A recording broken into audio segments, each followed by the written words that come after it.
बिस्मिल्लाहिर्रहमानिर्रहीम अस्सलाम वालेकुम व्यूअर्स की हाल उम्मीद है सारे ठीक होंगे। अल्लाह ताला सारिਆਂ ਨੂੰ ਆਪਣੇ ਘਰਾਂ 'ਚ ਖੁਸ਼ ਰੱਖੇ, ਆਬਾਦ ਰੱਖੇ, ਆਮੀਨ ਸੁਮਾ ਆਮੀਨ। ਜਿੱਤੇ व्यूअर्स ਅੱਜ ਤੁਹਾਡੇ ਲਈ ਲੈ ਕੇ ਆਏ ਹਾਂ ਬਹੁਤ ਹੀ ਆਸਾਨ ਜਿਹੀ ਮੈਦੇ ਦੀ ਬਰਫੀ ਦੀ ਰੈਸਿਪੀ, ਜਿਹੜੀ ਸਿਰਫ ਮੈਦੇ ਨਾਲ, ਘੀ ਨਾਲ ਤੇ ਚੀਨੀ ਨਾਲ ਬਣੇਗੀ ਤੇ ਬਹੁਤ ਹੀ ਆਸਾਨ ਹੈ ਇਹਨੂੰ ਬਣਾਉਣਾ। ਲੇਕਿਨ ਥੋੜੀ ਜਿਹੀ ਟਿਪਸ ਤੇ ਟ੍ਰਿਕਸ ਤੁਸੀਂ ਇਹਦੇ ਵਾਸਤੇ ਜੇ ਇਸਤੇਮਾਲ ਕਰੋਗੇ ਤਾਂ ਤੁਹਾਡੀ ਬਰਫੀ ਬਿਲਕੁਲ ਵੀ ख़राब नहीं होएगी। ਜੇ ਤੁਸੀਂ ਵੀ ਚਾਹੁੰਦੇ ਹੋ ਕਿ ਤੁਹਾਡੀ ਬਰਫੀ ਬਹੁਤ ਹੀ ਮਜ਼ੇ ਦੀ ਪਤੀਸੇ ਵਰਗੀ ਬਣੇ तो तुसी वीडियो में बिल्कुल भी स्किप नहीं करना, फुल वॉच करना। चलो देखते हैं आप इनू किस तरह बनाया वा। बिस्मिल्लाहिर्रहमानिर्रहीम। सब तो पहले आप एक कप ले लेंगे, उसी कप के नाल आप सारी मेजरमेंट करनी है। तो बर्तन नूं रख लाँगे चुल्हे ते। एक कप ये मैं घी का शामिल कर दिता वा।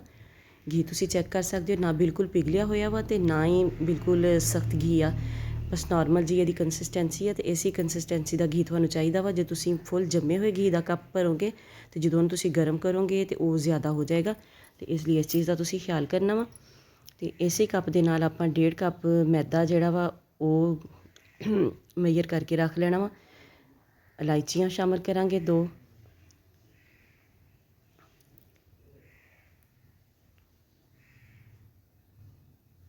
मैदा जिहड़ा वा तुसी नप नप के भरना वा कप दे विच, बिल्कुल नरम नरम जिहा कप नहीं भरना, नहीं तो फिर भी तुहाडी जिहड़ी है ना इहदा मेजरमेंट का हिसाब जिहड़ा वो ख़राब हो जाएगा।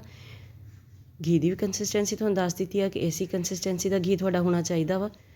ते जे तुहाडा घी बिल्कुल जम्मिया होया वा तो फिर तुसी पौना कप भी लै सकदे हो, क्योंकि उन्हें जदों पिघलना वा तो उन्हें ज़्यादा हो जाना वा।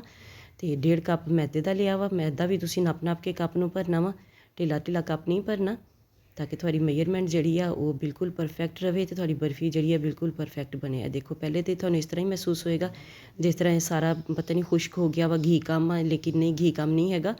ये इस तरह ही आप इनू जोड़ा वा ना इस तरह इनू भुनते रहोगे जिन्नी तो मैदे नूं। तो जो मैदा अच्छी तरह भुन हो गया उदों इन्हें आपे ही थोड़ा जिहा नरम हो जाना वा, घी रिलीज़ कर देना वा इन्हें। तो बस तुसीं इहदी हुण भुनाई का ख्याल करना वा। देखो मैदा नरम होना शुरू हो गया वा।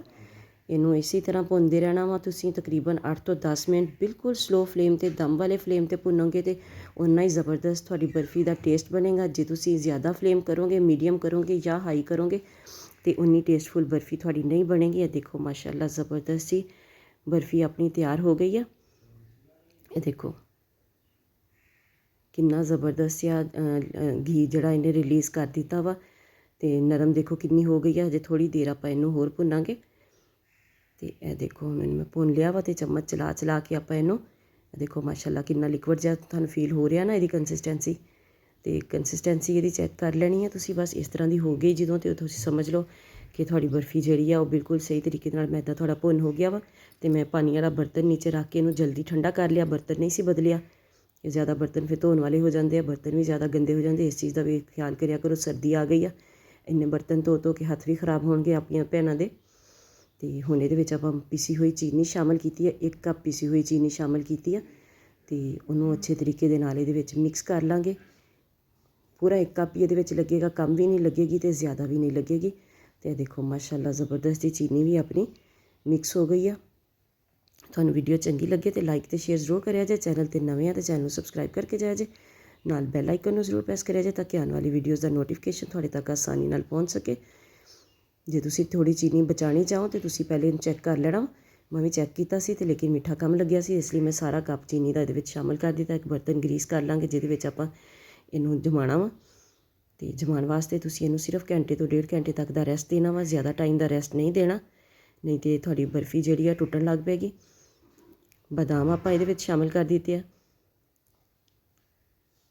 तो इनू ये बर्तन के इनू अच्छे तरीके दे नाल प्रेस कर देंगे ताकि आपां नूं बर्फ़ी नूं कट्टण दे विच कोई मुश्किल ना होवे। बिस्मिल्लाहिर्रहमानिर्रहीम। मैं बादाम लाए सी तो वो बादाम का कलर भी तकरीबन उही सी ते उही बर्फ़ी का कलर सी, जिहड़े बाद दे विच वाजिया नहीं सी हो रहे।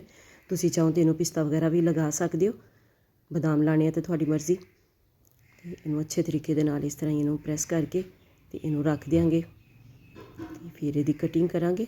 देखो माशाल्लाह ज़बरदस्त है प्रेस कर दिता वा। तो हुण इनू आपां रूम टैंपरेचर ते ठंडा करना वा, घंटा 1.5 घंटे तो बाद माशाल्लाह ज़बरदस्त सी बर्फ़ी अपनी तैयार है।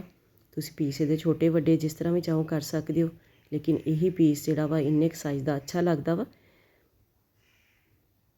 जे ज़्यादा देर तक तुसी बर्फ़ी नूं रखी रखोगे बाद दे विच कट्टोगे तो टुटण का भी खतरा वा, इसलिए उन्होंने 2 घंटे बाद कट लेना। मिलते हैं नैक्सट वीडियो च। ਉਦੋਂ ਤੱਕ ਲਈ ਅੱਲਾ ਹਾਫਿਜ਼।